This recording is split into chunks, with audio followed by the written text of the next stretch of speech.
Hi WorldTempus family, thanks for joining us today. We have a very special guest with us and we are here in the Sotheby's offices in Geneva, as you can see, with the beautiful Geneva weather just behind us.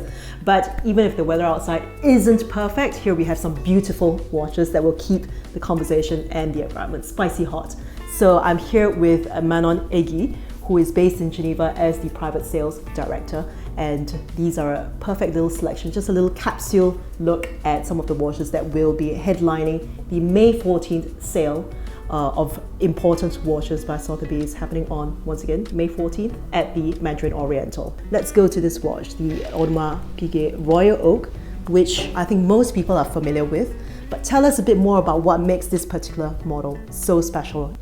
Yeah, so this is one of the first model. It was introduced in steel in 1972, and this model in gold was introduced in 1978. Mm-hmm. So it's one of the first models of the 5402 reference. Tell us a bit about the condition of the watch. Well, for a watch that's from 1978, it's in very good condition. Mm-hmm. You can see the bracelets. Mm-hmm. Normally, as you hold it like this, it's pretty tight. Yes. So normally they get super loose when they've been worn a lot. And that's true. This one is in pretty good condition. That is a characteristic of the Gay Frères bracelets from that time, that they have this suppleness that over time become a bit more loose, as you say, and a bit more flexible in that sense. But this one is still retaining a lot of its original characteristics, remaining very much in place with the links. Exactly. The second watch on the tray actually is something that I personally appreciate a lot, because I do have a very particular interest in the smaller independent brands that have a more artisanal approach to watchmaking. And for people who understand independent brands a bit, they will immediately recognize that this is the Vianney Halter Classic. Vianney, as we all know, is very much known for his steampunk style of watchmaking. In fact, he was the pioneer of this aesthetic in the entire independent scene. The thing I love most about this watch is how at the back you can see the movement in its entirety, even though at the same time it is an automatic winding watch. And this is accomplished by this sapphire sort of rotor with the weight actually just at the periphery. It's not a peripheral rotor because it is a full rotor. You can see the attachment right to the middle of the movement, but the middle part, the central part, is all in sapphire. And of course, independent watchmaking has been seeing a huge boost in interest over the last, I would say, 5 to 10 years. Wouldn't you say that? Is that something that you've observed also in the sales of Sotheby's? Definitely, with FP Journe, with De Bethune, with a lot of independent watchmakers, we see that.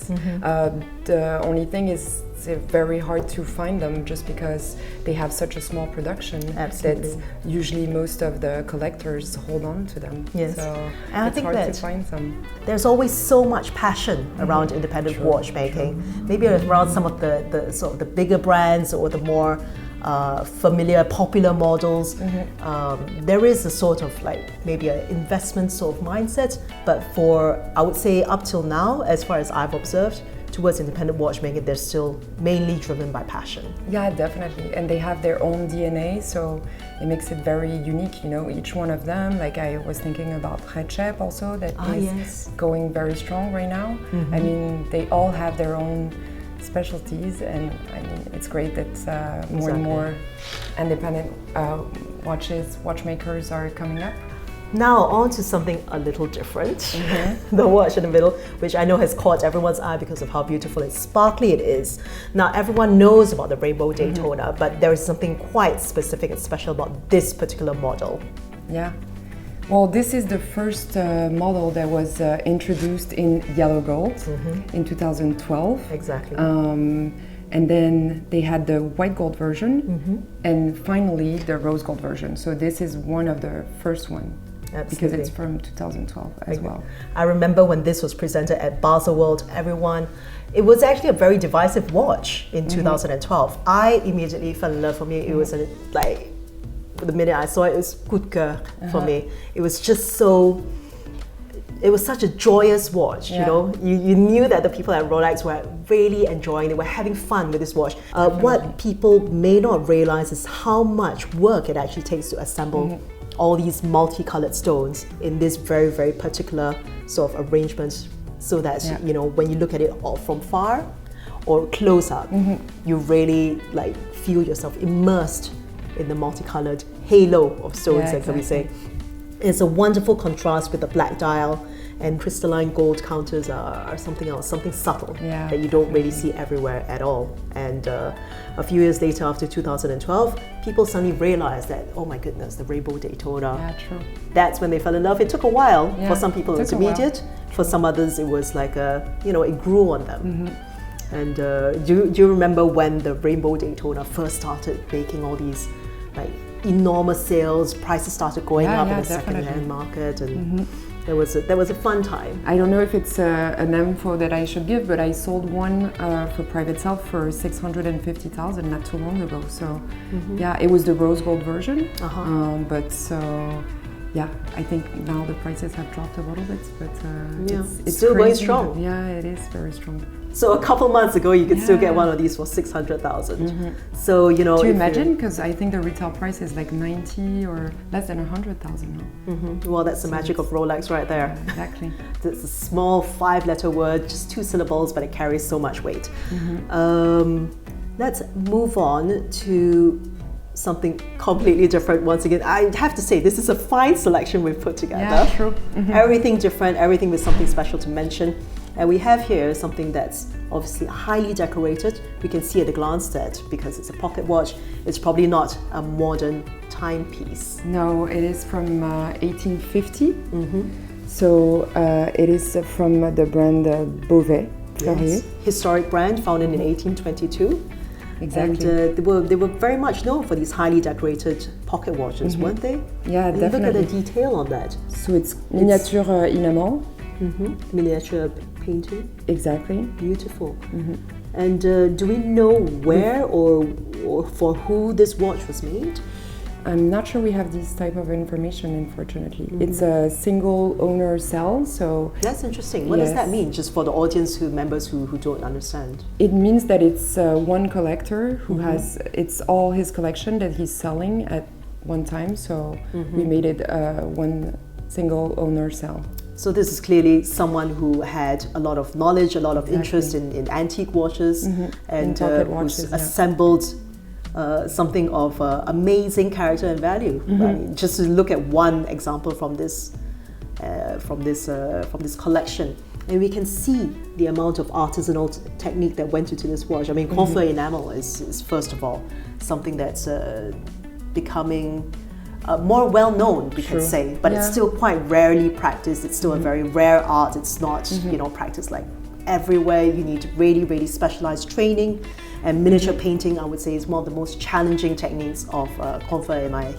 Exactly. And we can see that although the decoration is very sort of European in style, you know, with motifs, flowers, actually one thing that stands out to me is this decoration of pearls, because from my understanding, when you see pocket watches decorated with pearls like that, that's quite often an indication that they were made for the Asian market, in particular China.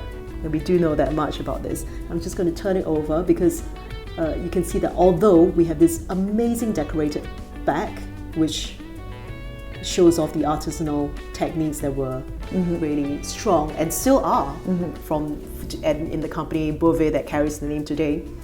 Look at how clean and sober and just almost minimalist the dial of the watch is. Very clean dial. So it's something for every season. Exactly. Business in the front, party in the back. Yeah, exactly.